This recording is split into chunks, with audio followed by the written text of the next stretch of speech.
교육부가 학령 인구 감소에 따른 대학 구조조정 로드맵을 내놓았습니다.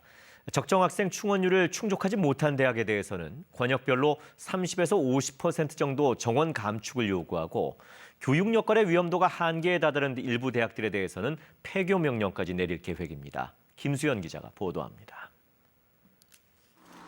학령 인구가 줄면서 입학 정원을 충원하지 못하는 대학이 잇따라 나오는 가운데 교육부가 정원 감축 계획을 내놨습니다. 교육부는 우선 재정 지원 대상인 자율혁신대학에 대해선 내년 3월까지 자율적으로 혁신 방안을 수립하도록 했습니다. 아울러 전국을 5개 권역으로 나눠 권역별 기준 유지 충원율에 따라 정원 감축을 요구하기로 했습니다.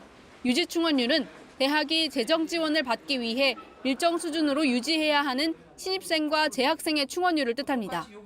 이 기준 유지 충원율을 충족하지 못한 대학에 대해서는 정원 감축을 요구할 계획인데 정원 감축 권고 비율은 권역별로 30에서 50%가 될 것으로 교육부는 추정했습니다.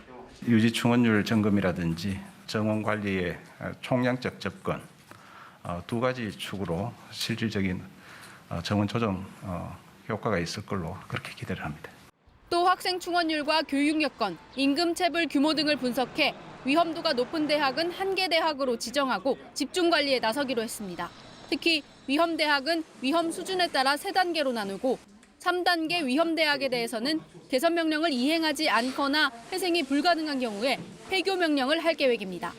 교육부는 폐교 대학에 대해선 교직원 체불 임금을 우선 변제하기 위해 청산 융자금을 지원하는 등 자산 관리와 매각 관리 시스템을 구축하겠다고 밝혔습니다. 한편 교육부는 내년도 정부 재정 지원 가능 대학 284곳과 재정 지원 제한 대학 18곳을 선정해 발표했습니다. KBS 뉴스 김수연입니다.